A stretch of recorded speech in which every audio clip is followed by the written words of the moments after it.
Will do. The City of Albany recognizes that we occupy the land originally protected by the Confederated villages of Lishan. We acknowledge the genocide that took place on these lands and must make strides to repay the moral debt that is owed to this indigenous people, specifically the Ohlone tribe. We thank them for their contributions, which have transformed our community and will continue to bring forth growth and unity. The City of Albany commits to sustaining ongoing relationship with the tribe and together build a better future for all that now make this their home.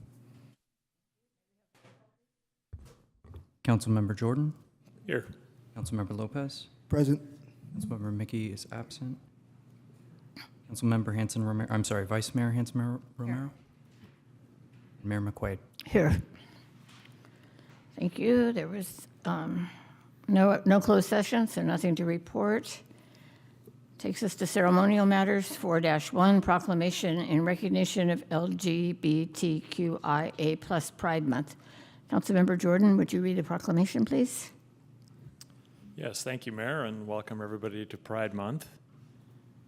In recognition of Pride Month, whereas the City of Albany prides itself on being a welcoming community that celebrates diversity, strives to promote inclusion, equity, and belonging for all.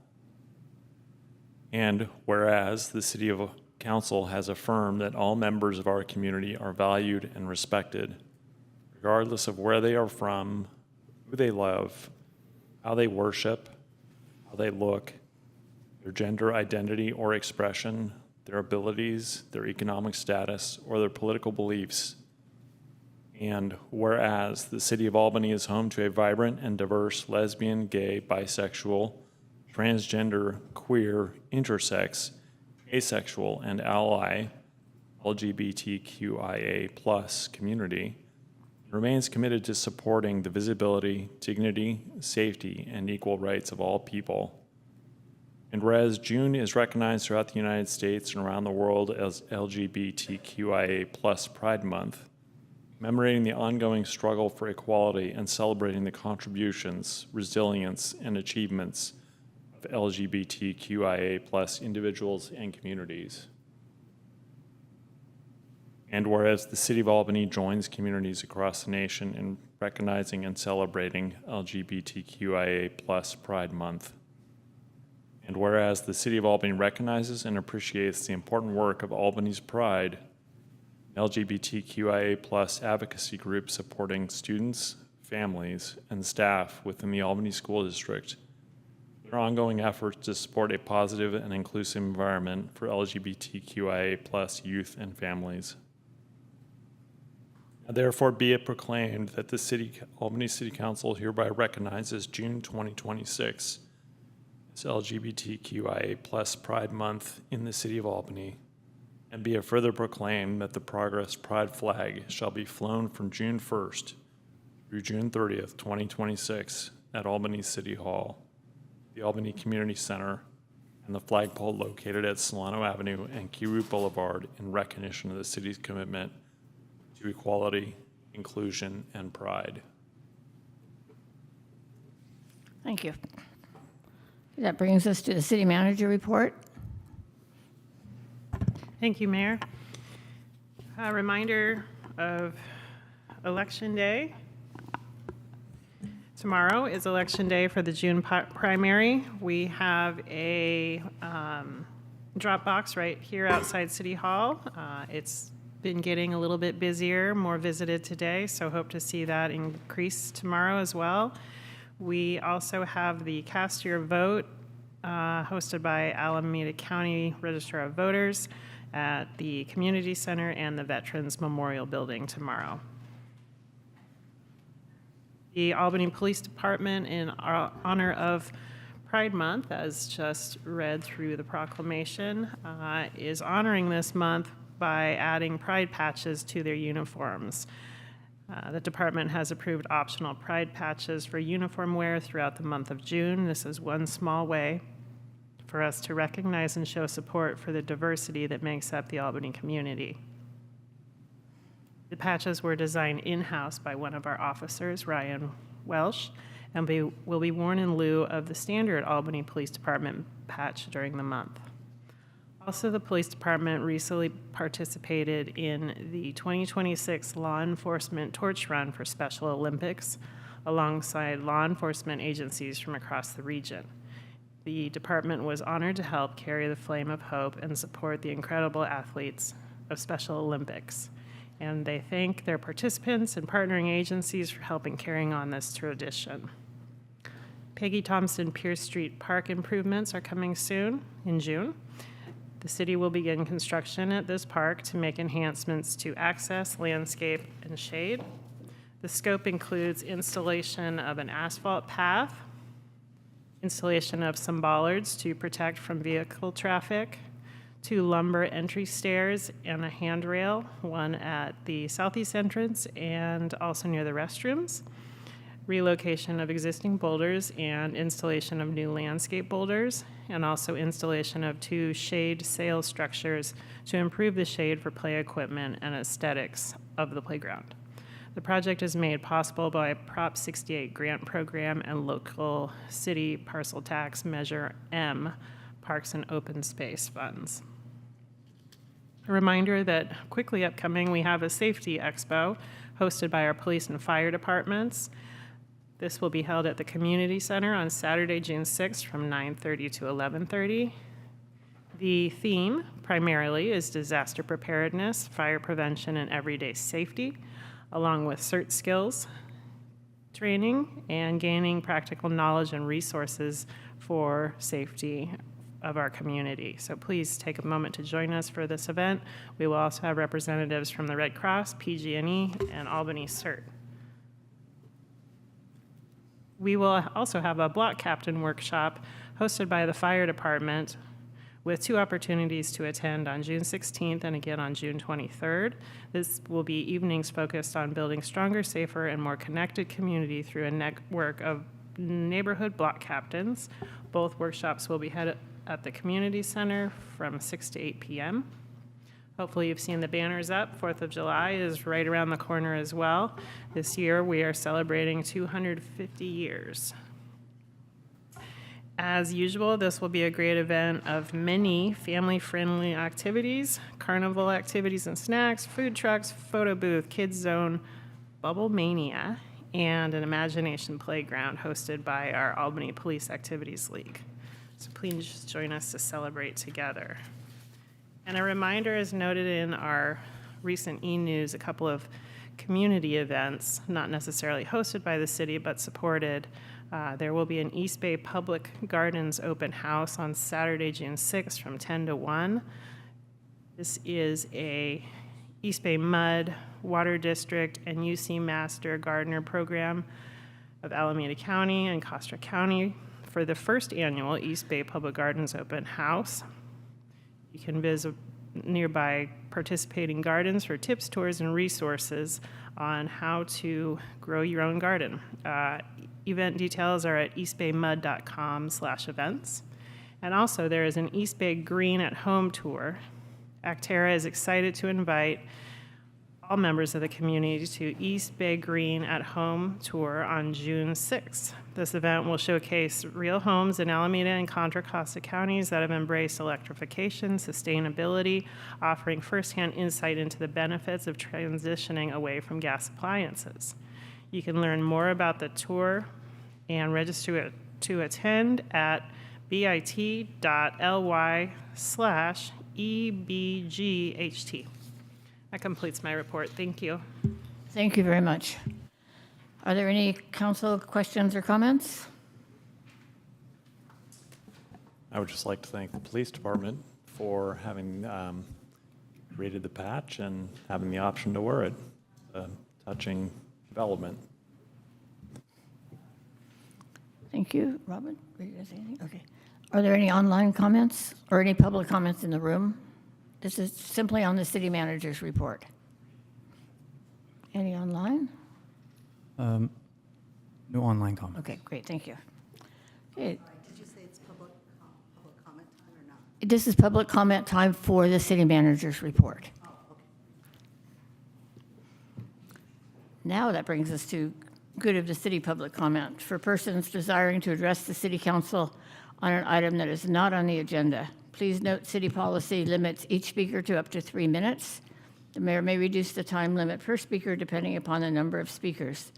The Brown Act limits the council's ability to take and/or discuss items that are not on the agenda. Therefore, such items may be referred to staff for comment or to a future agenda. Comments related to items appearing on the agenda are taken up at the time the city council deliberates each action item. The mayor will announce when the period for public comment is open on each agenda item.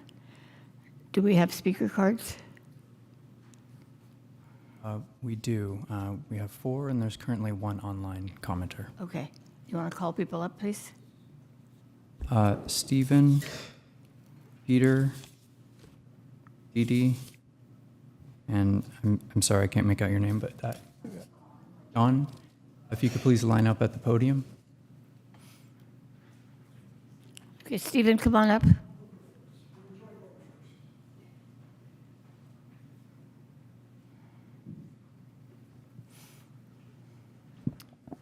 Good evening. I'm Dr. Stephen Alpert. The City of Albany electively chooses to follow the absolute minimum state mandate of only alerting those within 300 feet of proposed new construction by mailing postcards about 10 days before first planning and zoning hearing. As documented, other California cities have expanded public notice to 500 and/or 1,000 feet with alerts mailed 15 days before a first hearing. Moreover, Albany does not require the posting of signs at the project site detailing the proposed new structure. For reasons unknown, over the past 2 years, successive councils have refused to address why Albany adheres to this minimum state mandate. Now, 6 months in, this council has yet to submit 300 feet notice as a meeting agenda item to allow for extended, in-depth public discussion on the merits of this practice. Why? Perhaps you cannot justify this practice. Alerting only those within 300 feet allows the Planning and Zoning Commission to propose. The council then pushed through new projects, no matter how inappropriate, with minimal awareness and input from the public, which you seem to enjoy. Such was the case for the oversized 5-story mixed commercial residential modern box proposed for 1600 Solano. Only 73 properties were alerted about the project, which, if built, would have been the largest structure on Solano Avenue. Moreover, the project is most certainly not functionally appropriate nor harmonious with its surroundings, in total violation of Albany's Planning and Zoning Mission Statement, shown here. Whereas density bonus allowed for the building's increased height, no setback, and no resident parking, nonetheless, in 2022, the Planning and Zoning Commission and the council should have directed the initial plans of the building exterior to be more compatible with the neighboring Craftsman-era structures, and clearly failed to do so. Despite legitimate safety concerns, legal issues raised by former Mayor Chisti, and several calls for continuance, both the Planning and Zoning Commission and the council pushed through this controversial project during single sessions, whereas State Law 330 allows for up to 5 meetings to discuss new projects. There is absolutely no legal reason preventing Albany from expanding public notice. I'm correct on that, am I not? No city official has provided any reason, nor any compelling reasons, why Albany should continue to adhere to the minimum state mandate. Accordingly, in conjunction with your Albany constituents, I will assist in gathering the appropriate number of signatures for a ballot measure to expand public notice to 750 feet. Thank you. Thank you for your comments.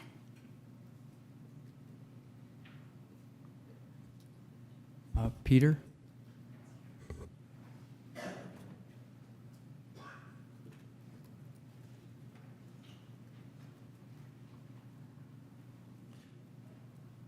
Good evening. At 2:49 p.m. on Thursday, May 22nd this year, notice was sent out by the city regarding the May 28 Transportation Commission meeting.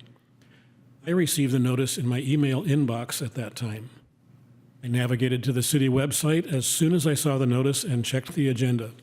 Included were several attached documents, including a 19-page technical memorandum from the city's consultant, Parametrics. That memorandum was a topic of discussion for agenda item 4.1 regarding bicycle lanes on Solano Avenue. At a later undisclosed point in time, the attachments were apparently changed, with the memorandum being replaced by a 64-page document. I noted this at the commission meeting during the public comment section of the item. At the end of the discussion of this part of the agenda, item 4.1, was stated by staff that the notice did indeed go out earlier, though the time of 2:49 was not acknowledged. It was only stated that the correct notice was indeed posted, quote, at the end of the day Friday, end of quote, thus complying with the 72-hour notice requirement. I question the validity and perhaps even the legality of this notice. There was no subsequent email noting a change in the agenda, and it is unreasonable to expect that anyone would receive and read a notice through official channels to subsequently go back and look for a correction. There was absolutely no notice that the notice was amended, changed, or corrected.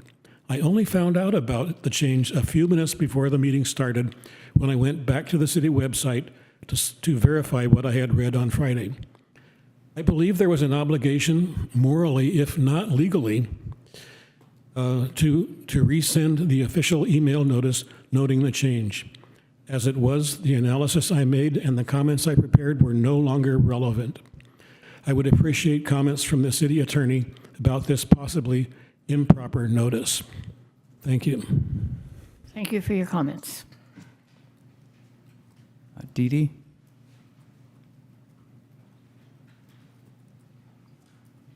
Thank you. Hi, I'm Dee Dee Pansino. I'm a longtime Albany resident, and I'm here for a couple of things tonight. But before I get started, I want to thank the council and the mayor for the proclamation for Pride Month and also flying the Pride flag. That is really good.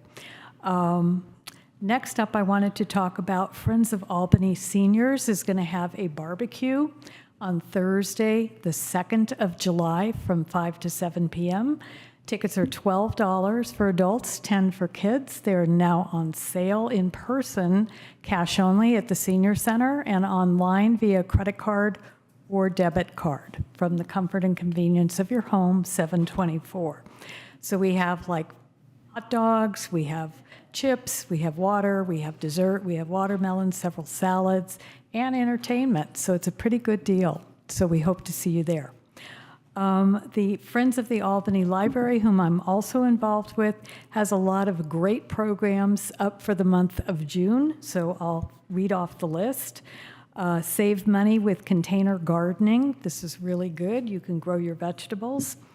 The Building Saving and Wealth Workshop is estate plan and a living trust, and it's free advice, so that's also good for those of you who are curious. My favorite is Drag Bingo that is coming up, so that sounds like fun. And then Climate Health Now, related to climate health and community well-being. Then Discover Your Roots, Beginner Ancestry Workshop. So that is also pretty cool and should be interesting. We also have a Refugee Film Festival with short films and a discussion afterwards. And our Saturday afternoon book club will have The Frozen River as our book. Then we have Climate Health and Disability. How does climate health impact disability? And then last but not least, we have Urban Cycling 101. So a lot of great things going on. And Friends of Albany Library thanks you all for your support, as does Friends of Albany Seniors. And thank you. Remember to vote.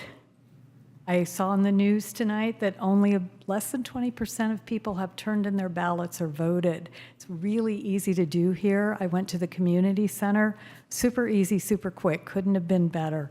So you can even hand in your ballot there if that's more convenient than coming through the parking lot here. So we have the right to vote.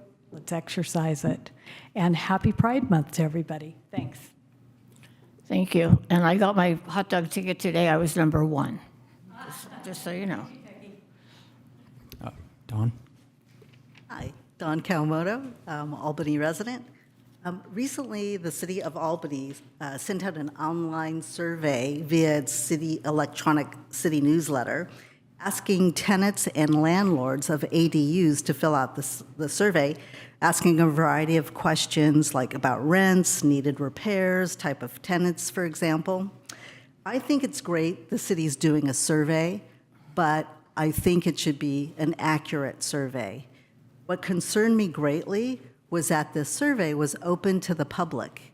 So anyone could have filled out this survey. So how accurate would those results be? For example, you could have outside tenant groups, outside landlord groups who aren't even in Albany fill out this survey if they wanted to. So why not take the time and it's possible to do a more accurate survey. You have the means, so why not have the planning department go through all the ADU permits that were approved and finalized over the past 20 years, for example, and they could mail a self-addressed stamped envelope to all of the property owners who filed the permit to build their ADU. They could also send out these mailings to the tenants that have the address of the property of the ADU. So that way you can get accurate results. You know that when you get the results back in, they are coming from the target market you were actually seeking. Also, if you wanted to broaden the survey to apartment owners and apartment tenants, you could use the same type of methodology to reach out and send these mailings to apartment owners who filled out a building permit to build an apartment, as well as the addresses of the apartment tenants. Or you could go through your business permits, which would be both ADUs and apartments. So this way, the city is reaching its true target market and avoiding inaccurate results. Thank you. Thank you for your comments. And online?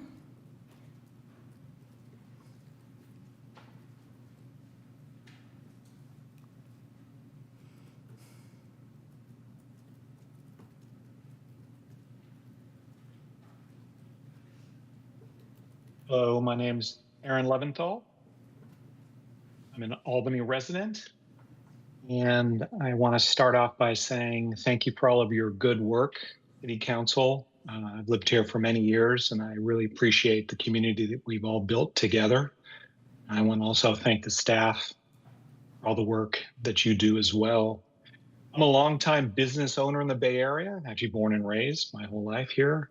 I've run businesses in Alameda County and Contra Costa County and employed hundreds of different people. And I'm now currently an electrification advocate. So my comment tonight relates to electrification. I think it is required for all of Californians to really work on the goals of what we as a state are doing, given national goals are not being met. Very specifically, given that vehicles, gas combustion vehicles particularly, have an oversized impact on total global emissions, state emissions, and area emissions, and that includes health impacts on many people. And for that reason, I think our goals that we've set of electrification really need to be put to the forefront, specifically relating to charging stations for electric cars in Albany. In fact, just Tuesday, the California Energy Commission announced $55 million to expand public EV fast charging. That means up to $100,000 for each project is available to Albany, is available to owners of locations, is available to contractors to offset the costs of installation and the equipment itself. And this is something that I'm urging us to take advantage of as a community. We could easily support a few DC fast chargers, and I know that there's some chargers that are already in the works. We could use those too. And this is $100,000 per project that the California Energy Commission announced through the California Electrical Vehicle Infrastructure Project. So I'm urging us to explore that. I'm also not only a resident, but I'm also a member of the a volunteer for the Albany Climate Action Coalition. So not saying do it alone, we'll help any way we can. I think we should take advantage of this as a community. And I'm excited to be a part of this and continue to live in this community. And I hope that the CIC subcommittee staff is allocated for more sustainability work, such as these DC charging stations. Thank you very much. Thank you for your comments.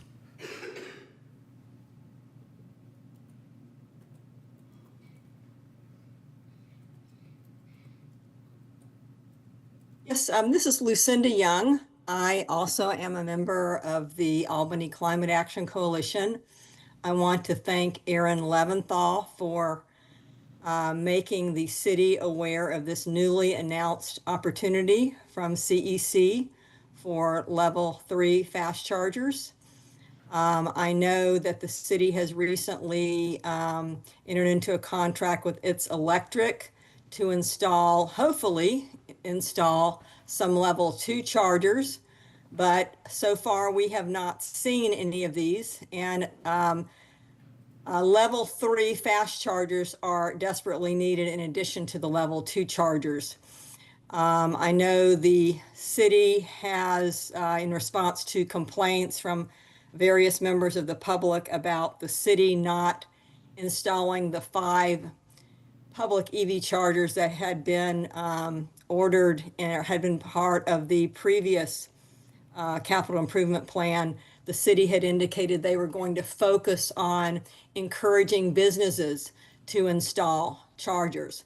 So this is a really great opportunity for the city to do outreach to our businesses, to make them aware of this really great opportunity, this great funding opportunity. So I hope the city will take advantage of that and do some outreach. I also want to just express some concern about something that came up at the last Climate Action Committee meeting. We were really excited to actually have a Climate Action Committee meeting after so many cancellations over the last 7 months. But the Climate Action Committee members were interested in forming a subcommittee to explore adding some another sustainability staff. And despite the committee members' interest, staff advised that they should not form such a committee because there was not funding for that. And several of us who were at the meeting were very concerned that this appears to be staff, again, attempting to limit the authority of the Climate Action Committee, which, as we understand, is supposed to be an advisory body to City Council.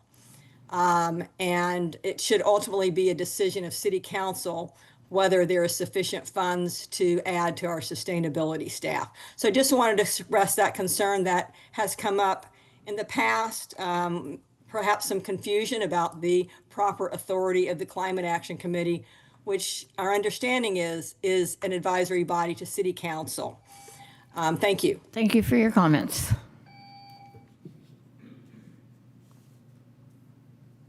No further public commenters. Okay, thank you.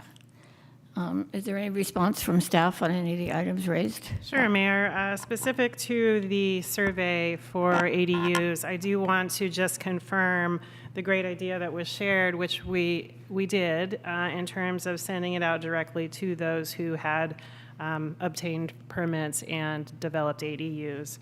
So yes, that was done. The information in the e-news was to send that out in case someone missed their postcard and it was of interest to them. We're also looking into a number of other outreach opportunities, not just surveys, and want to put another footnote in, and you'll certainly get save the dates soon, but we're working on a housing and resource expo specific to all of the questions in that general area of housing and available community resources, both in the city and external to the city through our partners. That will be August 18th from 5:30 to 7:30 at the community center. Again, more information to come. That's it, thanks. Thank you very much. That brings us to consent calendar. Consent calendar items are considered to be routine by the City Council and will be enacted by one motion. By approval of the consent calendar, the staff recommendations will be adopted unless otherwise modified by the City Council. There will be no separate discussion on these items unless a council member or member of the audience requests removal of the item from the consent calendar. there any council members wishing to remove an item? 7.5, please. Okay. Any others? Any members of the public wish to pull an item? Anyone online? No. Okay, so go ahead, 7.5. Yeah, it was simply to thank staff for developing the storm drain improvement project for the 1,000 block of Peralta. I first heard about the issues there going door to door 8 years ago.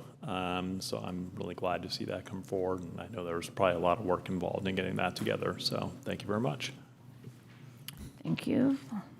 With that, I'll accept a motion to approve consent. I will move the consent calendar. I'll second. May we have roll call? Councilmember Lopez? Yep. Councilmember Mickey? Oh, I'm sorry. Absent. Vice Mayor Hanson Romero? Yes. Mayor McQuaid? Yes, Councilmember Jordan? Yes. Motion carries. thank you. We have no presentations. That brings us to item 9-1, public hearing. Public hearing on the levy of assessments within Assessment District Number 1988-1 for fiscal year 26-27 pursuant to the Landscaping and Lighting Act of 1972. The staff recommendation is that the council adopt Resolution 2026-28. And with that, we'll ask for a staff report.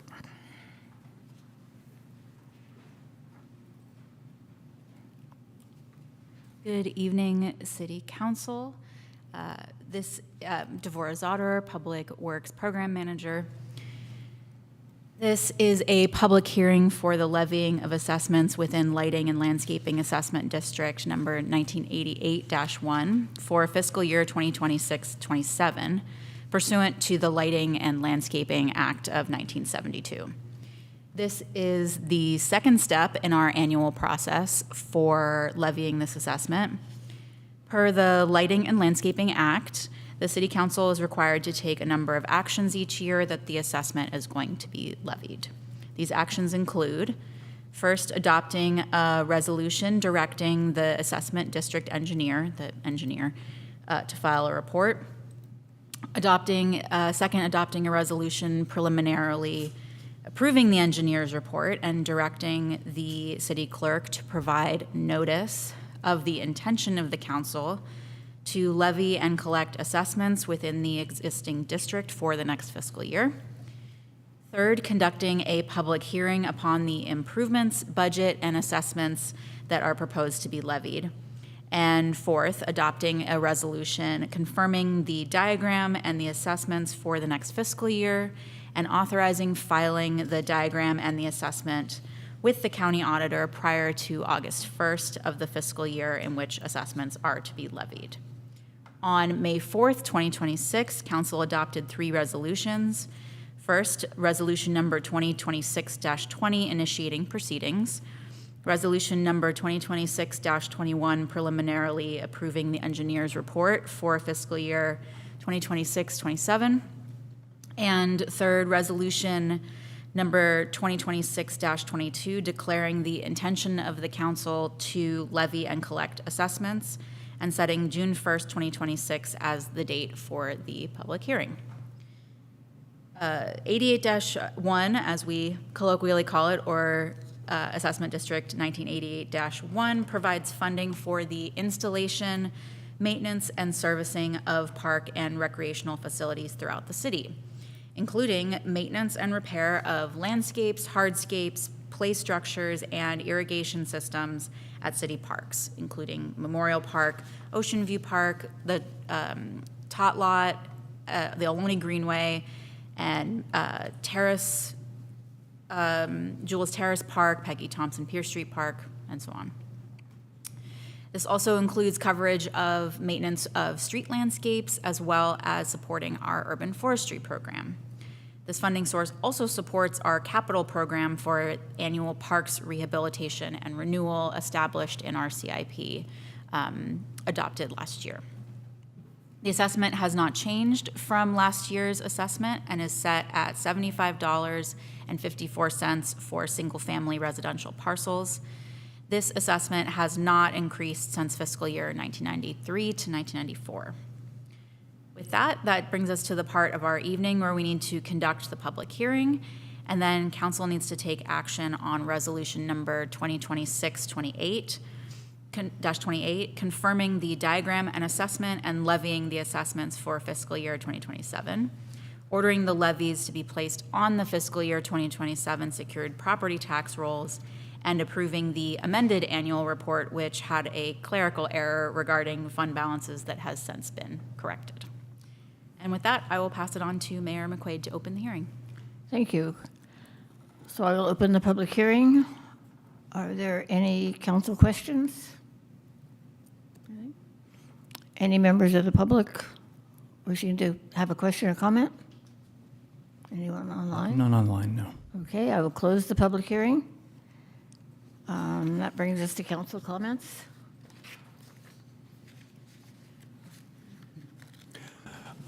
With that, I will move to approve resolution number 2026-28 with thanks to staff for bringing this forward. I'll second. May we have roll call, please? Thank you. Vice Mayor McQuaid, Vice Mayor Hanson Romero, Yes. Mayor McQuaid, Yes. Councilmember Jordan, Yes. Councilmember Lopez, Yep. and Councilmember Mickey is absent. Motion carries. Thank you. Okay, we have no unfinished business. That brings us to new business, 11-1. Consideration of proposed ballot measure to amend Measure D, single-family zoning standards. The staff recommendation is council adopt Resolution 2026-29. And may we have a staff report, please?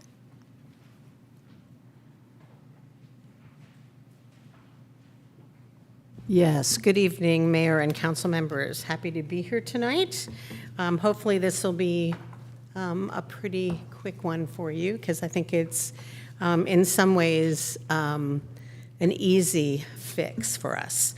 So what we're asking you tonight is to consider proposed ballot measure to amend Measure D regarding single-family zoning standards. And as many of you know, that currently the way in which the code reads is that you need at least 50% of a vote of the people to change any development standards or zoning within the R1, which is dissimilar to everything else we do. Every other change, every other development standard, when it's changed, goes through a public hearing process. And that's what we're advocating tonight, that we switch it to that. We have no project in place. There are many people who were a little bit asking that question as to whether or not we're making a zoning change or we're making a development standard. No. What we're doing tonight is simply asking the council to consider placing this on a ballot to remove that requirement from Measure D. And furthermore, I want to remind everyone is that both in the strategic plan and the housing element, we advocate this change. We support this change in order to facilitate a more streamlined process for housing. So what we're asking the council or recommending tonight is that you order a ballot measure to be submitted to the voters of the city at the general municipal election to be held November 3rd. And if it's approved, it would amend, as I stated, Measure D that was passed in '78 and authorize the council to modify the standards in the residential single-family zoning district following normal procedures for adoption of amendments to the municipal code related to the residential development standards, and that to direct staff accordingly. And we have attached a draft ordinance as well as a resolution for your consideration. And that's all I have. I'm open for questions. Thank you. Are there any council questions? Do you have any? Okay, go ahead. My understanding, and maybe you can expand on this or tell me I'm wrong, is that state law has basically changed the zoning for us in the R1/single-family residential zones of the city. And so this might give us, it's not going to undo state law, but it would give us at least a more modicum of control locally over what happens. So I don't know if you can talk about the requirements of state law and how they've overridden some aspects of our local zoning. Well, if you're with respect to any streamlined density bonus projects or something like that, yes. I think that we do have less control over the number of units if you meet the criteria as laid out in state law. So I would say you're correct, so I can't say you're wrong. Darn. But that being said, we really think this is the method to both support what we want to do with housing and what our long-term goal is, both in your strategic plan, which really specifically states that we look at amending Measure D, because it is contrary to state law, and allows us to consider development in the manner that is legally permitted. So in that sense, we're not really changing the R1 per se, but because it still will remain that nomenclature, but we are allowed to do other things within it. So did that answer your questions? Yeah, to be clear, I wasn't asking the question to suggest that we don't need to do this. It was more, in some sense, this is kind of pro forma to allow us to catch up with what the state has done. My understanding was besides the density bonus, the state has also now allowed lot split. That's and correct. I think a duplex on each lot and a number of ADUs. So in effect, if a lot was split, a duplex was built on each one, and I think 3 ADUs are allowed. I mean, we're already talking about multi-residence developments potentially. That's correct. And in addition, if we're not even talking about any of these larger developments, when we want to look at a development standard that we may need to change to accommodate, I don't know, if we wanted to look at floor area ratio, for instance, that creates quite a bit of problems on smaller lots. We can't do that right now. But if we were to remove the Measure D, we could consider it through our regular public hearing process. So what we're really kind of asking is to follow state law as well as to streamline any development standard change. And I don't say streamline as not going to public hearing, but to not have to go to the vote. Thank you. Any other comments, questions? Any public comment? Dawn? Okay. Hi, Dawn Kalmoto, Albany resident. So I just want to say I appreciate all the work you've done, but I am against doing a Measure D. I think it would give the city council kind of, although you all are quite capable, but it just would give you free rein to make whatever changes you would like on the zoning laws for single-family homes in Albany. Instead, I would like maybe the city's ballot measure to kind of list specific changes you want to make to the zoning law. So, for example, in your ballot measure, whatever were disconnected from the state, put that into the ballot measure. You would like to make this zoning law change so it would be comparable, it would be compliant with the state, instead of just giving it a kind of free rein to the city council to do what it would like with zoning. This way, the residents, they still retain more control over major changes to zoning laws for single-family homes. And more importantly, this is much more important, is that it would notify the residents that these changes are happening because they would see it on the ballot when it's time to vote. Because in all honesty, not everybody's checking out the city council meeting agenda to see what's going to be discussed at the upcoming meeting, to see if any single-family home issues will be discussed. And so they may not be present, they may not be aware of when things are happening to single-family home zoning until this project is being built next door, and it could be this mega house or something, or like, a 10-plex next door. And that kind of goes back to what the gentleman Stephen said earlier about the 300 feet notice for a project, for example. Because some residents weren't aware of the project because they weren't within that 300 feet. But so this will help maybe with their awareness. But I totally understand wanting the flexibility for more housing in Albany, and I want that for Albany too, is to have more housing. But I'm wondering, can you explore some other options besides this measure? For example, why not offer single-family homeowners incentives to build ADUs, provide a more, a better permitting process so it's less arduous? Like my neighbor down the street is building an ADU and he is having a very difficult time getting it through. And also, additionally, the just cause eviction ordinance that you're currently drafting up, that is also dissuading people from offering rentals.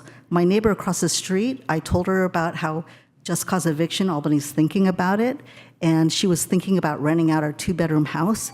But after I told her, she decided to put her house on the market for sale and not offer. Thank you for your comments. Okay, thank you.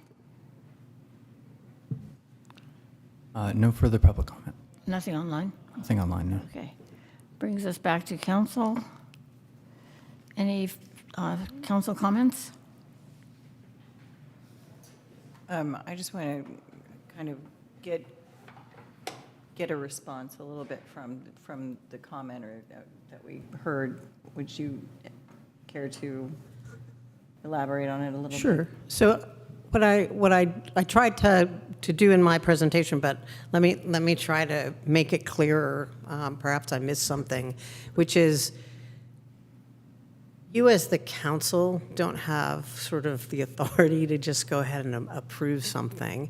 You would still be going through the same public hearing process whereby, let's say for instance, this is a for instance, we're not doing this, we were to change a side yard. When we would do that, it has to go through an ordinance change that goes to planning and zoning first, so that's advertised citywide, and then it would go to you for adoption as part of an ordinance, once again noticed. So we wouldn't be changing anything without the same procedure that you have now. So what happens when you repeal or amend or take away Measure D is that you are now saying, we want to do all of our work and all of our projects and all of our amendments based on our municipal code through a public hearing process. So we wouldn't be trying to change anything that the public wouldn't know about. And we have nothing in line right now. Thank you for that make it- clarifying that. Yeah. And no, I think that. That's fine. I can. Thank you. I appreciate that. I hope that made it clearer. Yeah, I think so. Okay, Kristen? Yeah, I'll just offer the proposal would bring equity and process across the entire city. As an example, the council approved the San Pablo specific plan, which dramatically increased what is allowed on San Pablo Avenue, and that was done through the process that the planning community development director laid out. And so we have kind of that process for some properties, and then we have a different restriction on other properties, and that is the source of a lot of historic inequity in housing provision and housing availability. So I'm certainly in favor of asking the voters to bring equal treatment to all properties across the city in terms of how zoning is decided. Okay, thank you. Any comments? Okay, seeing no more comments, could I get a motion to adopt Resolution 2026-29? So moved. I'll second. May we have a roll call? Okay. I think I beat you. Mayor McQuaid, Yes. Councilmember Jordan, Yes. Councilmember Lopez, Yep. Councilmember Mickey, absent. Vice Mayor Hanson Romero. Yes. Motion carries. Great, thank you. That brings us to 11-2, update to street paving and storm drain facility improvement special parcel tax.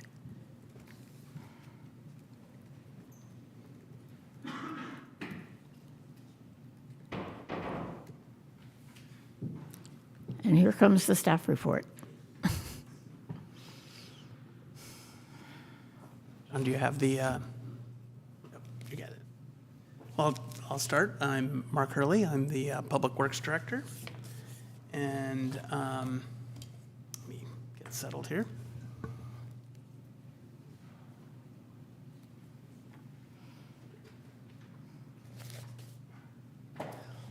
All right, and so we're here.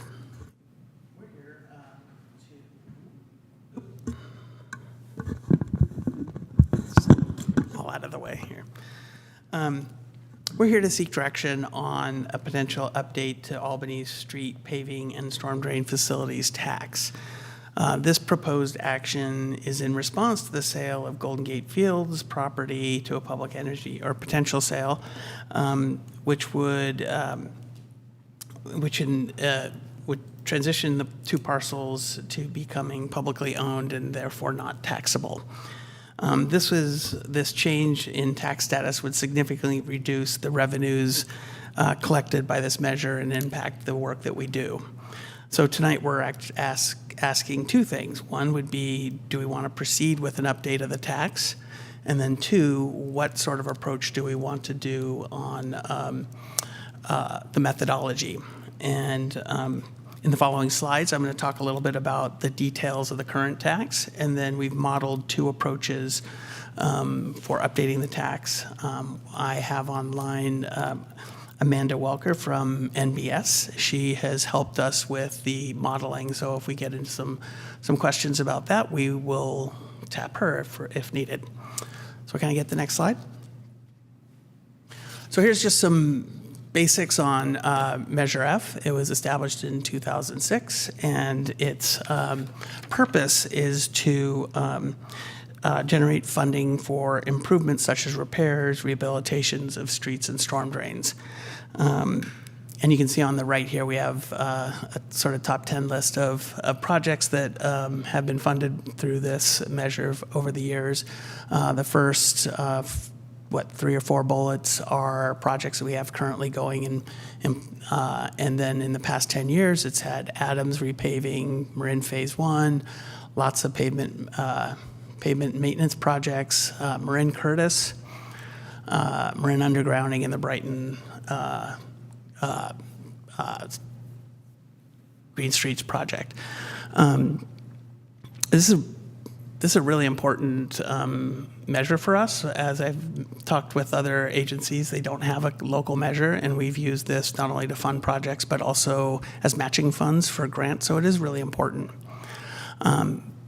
It's based on an equivalent residential unit, or ERU basis, so that's like a single-family residential lot is 1 ERU, and that's 3,000 square feet. So there is a tie to lot square footage.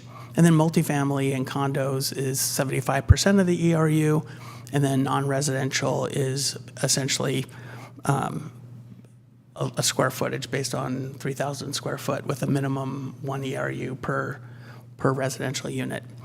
And then there's some, if it's a vacant lot, there's a way to handle them. In FY26, we levied about $1.4 million of taxes, and you can see Golden Gate Fields represents almost $290,000. So that's roughly 21% of the revenue. So that's really important that we don't want to lose that revenue. So I get the next. So we've modeled 2 approaches. One is a modification of the ERU, and the other one, option 2, is a flat rate, similar to the other taxes we've done. And on the left-hand side, we have some things that are common across all of them. So we are having a revenue target of 1.4 million, so that matches what we're already collecting. So this is just a mitigation measure. We're not proposing to increase the levy at this point. There might be a time down the road that we do want to come to you and talk about that, but that would include more information than we have right now. It also includes the possessory interest properties that we've talked about and have dealt with in other tax measures. And then it includes low-income exemptions for both homeowners and renters. The current measure only includes homeowners, so we would make that, and I think that's consistent with what we've done in other measures. And then we have a CPI increase of 3%. That's a slight change from what's in the current measure. And then it standardizes the benchmarks across all of them. So I think those are some good things that we're doing. And that would be the same in both options. So option one is just a modified ERU. It's basically the same approach with the addition of a 5,000 square foot cap for the lot size. And this is something that we've done in other measures as well. And then the second option is a flat rate per square foot of all taxable lots. And we set that at 6.38 cents per square foot, and that's set to generate the 1.4 million. For multifamily units that don't have condos and multifamily units that don't have a lot per se, we take the lot square footage and divide it by the number of units on that lot to come up with the taxable rate. So we can go to the next slide. So here's the results from the ERU approach. In general, we're just taking the,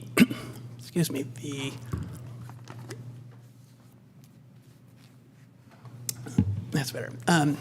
We're taking the revenue generated from Golden Gate Fields and distributing it across all the other users. So we see roughly a 20% increase in single-family residence, condominiums, and multifamily. Non-residential is a little is a little wonky because there's a big reduction for Golden Gate Fields, and then it's redistributed. So that's the approach there. And in this scenario, Golden Gate Fields would be assessed roughly $50,000 or 3.5% of the total revenue. So that's less of an impact if that transfer goes through and it becomes non-taxable. The next slide, please. So this is the flat rate approach. Again, we're assessing the 6.38 cents per square foot, and it's not tied to land use, so it's just all or use. It's tied to just the lot size, and then you see what that would mean for the different classifications just for comparison. So for single-family residents, there would be an increase. Condominiums and multifamily, there would be a decrease, and this is based on an average basis. And then residential or non-residential would again have an increase, and it's less uniform just because we're switching the basis from an ERU basis to a square foot basis. But it achieves the same thing from a Golden Gate Fields perspective, where we're roughly 50,000, in this case 48, and that's about 3.4% of the revenue that we're collecting. Next slide. So we've done some analysis since publishing the report, and we did find out identify a couple of things that we find are risks that we want to bring to the council's attention. In condo comparisons, what we did is took some comparison of condos to see how they're handled throughout the city. And you can see that there's a wide variation, and this is because some condos are densely, there's a lot of condos on a small lot that would drive the tax rate down. In other areas, we maybe have less condos and maybe a bigger lot. Those are higher. So there's a wide fluctuation. We also have the similar thing on multifamily residential properties where, so the right-hand side is those properties that have the biggest change in their tax status. And mostly those are multifamily residential properties, and their tax rate would go down. But then we have the one large vacant lot on Albany Hill that would increase substantially. It's taxed at less than $100 right now, and that would go up to close to $30,000. So that's a significant change. So what does this mean? In the staff report, we did not include a recommendation, but after seeing this, I wanted to put out there that kind of caught us off guard a little bit, so we were leaning now towards a modified ERU approach, and that's partially because it seems more straightforward given where we are in the process. That felt comfortable. We understand the the logic and desire to go to a square foot basis, and we understand that, but that just threw us off a little bit, so we wanted to bring that up here. I did want to say on the horizon, we do have an opportunity in probably, I would say, the next 5 plus or minus years. We will be coming back with more discussion about what the funding level should be. As you know, we're completing the watershed management plan. There's also stormwater fees. There's a lot of focus on how stormwater fees are assessed. As you know, we haven't raised ours in a long, long time. It's because the laws are changing. So there'll be some more clarity on what we need to do or what we can do with the stormwater fees. We'll have a new permit for MRP for the stormwater, which will have more requirements for green infrastructure. And we're going to do a PTAP. So in a number of years, we're going to have a much more better understanding of what the dollar amounts we need. And that might be a good time to address the structure issue as well. So that's essentially my presentation. So happy to open it up to questions. And again, we have Amanda online. Thank you. Are there council questions? Okay. I just know to start with you. Yeah, and I did spark from the presentation, and thank you for the presentation. This, I guess, is for the city attorney, and I haven't asked you this before, so, certainly defer to needing to do research. Would it be possible to build these measures so that the proposed restructurings would occur if and when the Golden Gate Fields, the largest Golden Gate Field parcel, went non-taxable? Probably something I would have to come back to confirm. Sure. Just because If there's a we don't know for sure it's going to happen. I mean, we think it's going to happen. It's looking more and more likely to happen, but kind of hate to increase the tax on everybody else and let Golden Gate Fields current owners off the hook if it doesn't happen. So we'll just put that in the mix, put that in the holding tank, and I'll send you an email afterwards to think about that. Thanks. I guess alternatively, you may be looking at other ways to adjust the tax such that it wouldn't have the impact on the other property owners if the Golden Gate Fields did not transfer to a public agency. Yeah, so the idea would be just things continue as they are, unless it's the largest parcel. I think the other parcels that are in Albany are under 500,000 square feet. There's one property that is over 500,000 square feet. So the structure would remain the same unless that parcel goes non-taxable, in which case the voters would pre-authorize changing the basis. So that saves potential tax increases for whatever period of time.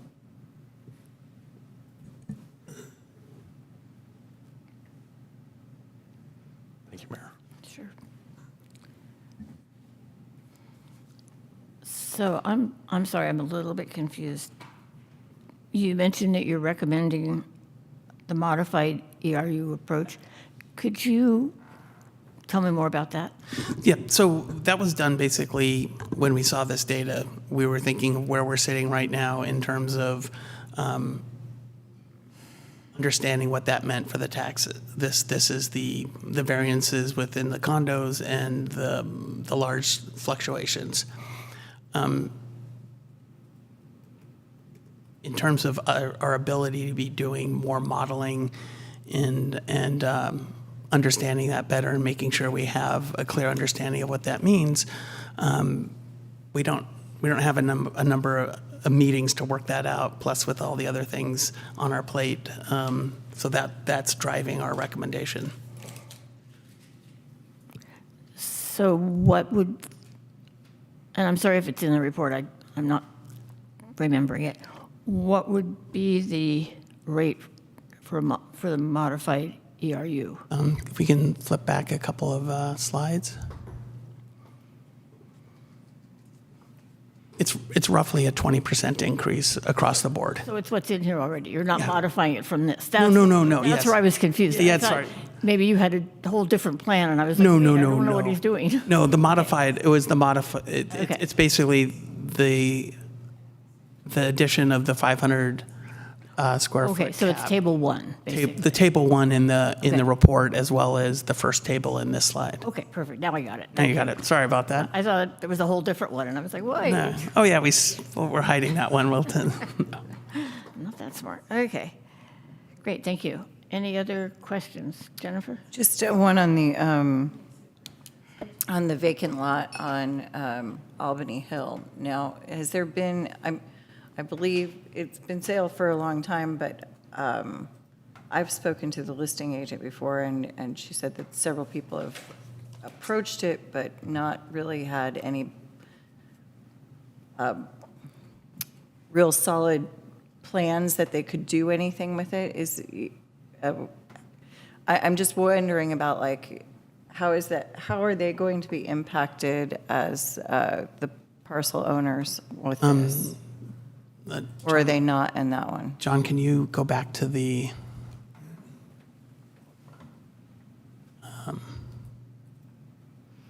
Are you saying under the modified ERU approach? Yeah. So they would go up.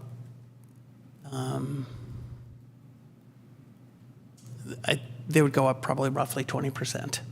Okay. And their basis is pretty low. You could see it. It's $82. Okay, so it's not going up quite. All right, I see. Because there's nothing really that can be done there in that parcel right now, is there? As another ballot measure for the future, there is consideration for zoning, change in zoning to what has previously been labeled as Measure K for basically that particular parcel. It does require CEQA analysis, so it's not quite ready for 26. Gotcha, okay, thank you. Go ahead. In terms of that parcel, the current specific plan, I understand it's under a specific plan, does allow development. And there, if I recall, I just want to confirm that that's my understanding is correct. I don't have a clear understanding. That's more the community development world, but Yes, it is developable under specific restrictions. Yeah. So that's what we would be looking to address potentially with the council in the future, given the dictations of our housing element, et cetera, on that use and the protections therein on the Hill overall for vulnerability of species. My recollection is the current owner did bring forth a development plan that went to planning and zoning for consideration. I'm not great with time, some years ago, I'm guessing. But, so it's not, I don't think it was terribly long ago. Although I guess maybe I wasn't on council yet. So yeah, maybe 8 years ago. Yes. So I guess I'm a geologist, so I'm like, 8 years, that's nothing. Yeah, okay, thank you. Anything? Okay, is there any public comment? Dawn?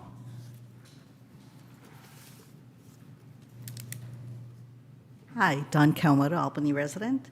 I recently was listening to the Albany Transportation Commission, their December 4th meeting, where they approved recommending bike lanes to be installed in Solano Avenue. During this meeting, someone asked, well, how will the $30 million to $50 million bill for these designated bike lanes, how will they be paid? And the chairman of the commission, the Transportation Commission, responded, part of the cost will be absorbed through the city's paving and storm drain work. I don't know if you could clarify if this is actually true or not, but I personally would be against this special parcel tax, no matter how much it is, if it's going to raise my property tax bill, and the money goes to pay for the bike lanes on Solano, because it's going to reduce parking by 6% in terms of lanes. My husband is a disabled veteran who walks with a cane, and for him to get out of his car, he would have to step into the bike lane before he could reach the sidewalk, and he doesn't walk that fast. It would put him at a greater risk. Also, the Albany Fire Department, they were against the idea of narrowing the street because of the bike lanes, and they put a report in, and they gave it to the Transportation Commission. They were against this idea because they would have to block both sides of Solano Avenue in an emergency, and traffic would have to get rerouted. And the fire department is on Solano Avenue 1.7 times a week to handle emergencies. So they're on Solano Avenue pretty frequently to do this. So I would ask that if this special parcel tax is going to happen, that there's something that is explicitly put into the language of the bill saying that none of the money will be used for bike lanes, that this will be used for fixing our sewers, which are needed, and paving our streets and helping our sidewalks, which are greatly needed, because everybody uses the roads, the driving, walking on the sidewalks, using the sewer. Everybody uses these. And I would want 100% of my money to go to that. But, so I would like some explicit language that none of it would be for bike lanes. Thank you. Thank you for your comments. Are there any online comments? There's one online commenter.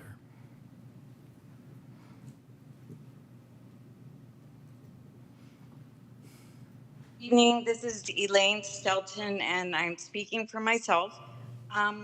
Where my building is situated, which is on San Pablo or close to San Pablo, there don't seem to be any storm drains, and I have run that past Public Works.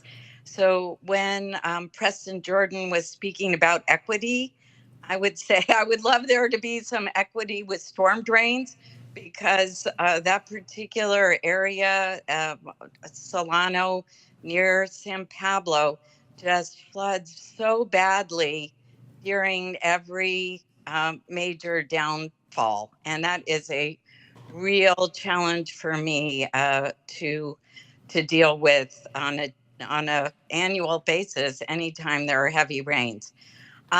With regard to the bike lanes, I also attended the transportation meeting, and I am personally very concerned about bike lanes. And the reason I'm bringing this to your attention now is I very, very closely followed what happened at Hopkins. If you happen to be going toward the Monterey Market a number of years ago, you probably saw Save Hopkins signs up everywhere. Many private homes had them. But the opposing force, of course, in Berkeley was the bike lobby. So if you look at Hopkins today, what you're going to see is basically third world type roads. And the reason I believe that is because the city of Berkeley got stuck.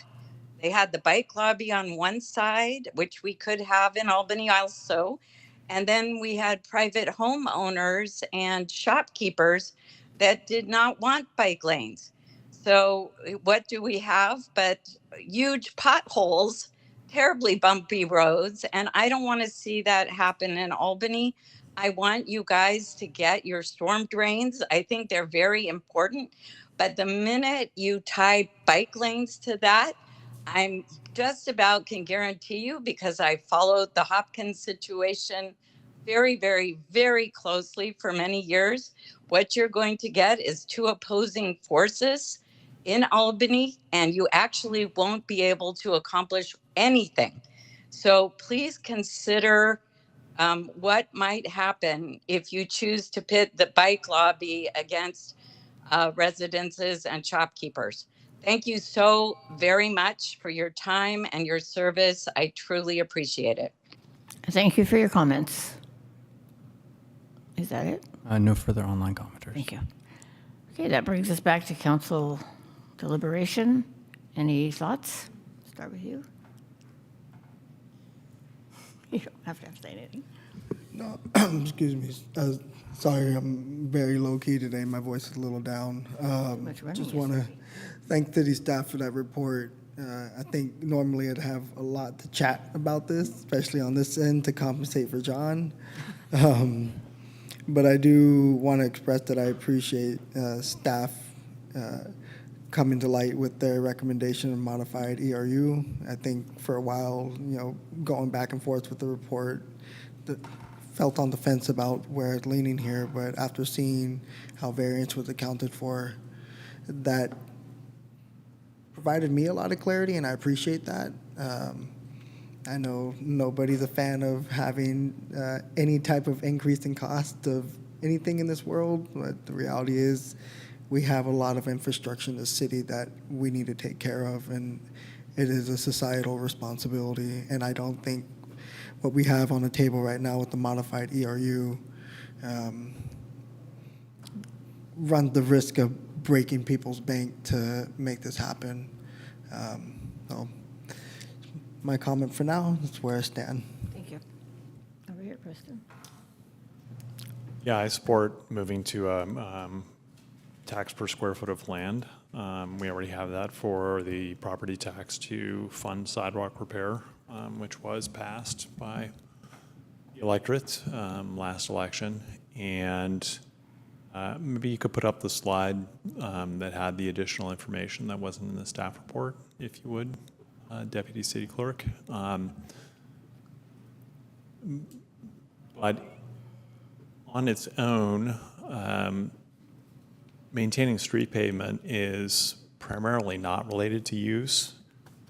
So I served on I think it was traffic and safety at that time, but I served on that commission with former council member Free Jovindell in 2019 and 20.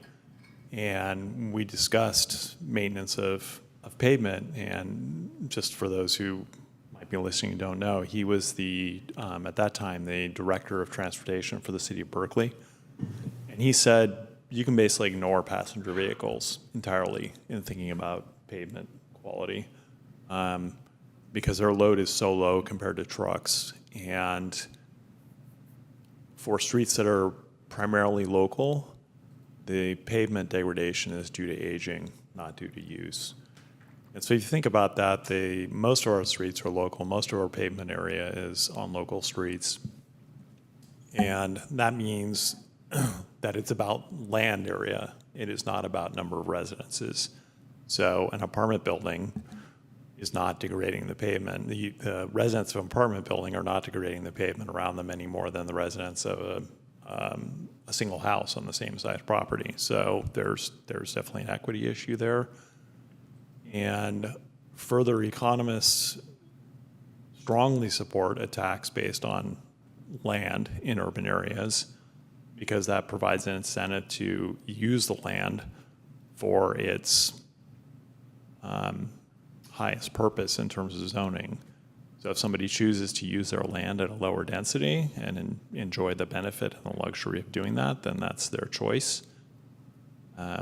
So I very much support sticking with or transitioning to a tax based on land area as we've done all along with the tax to support sidewalks. Further, I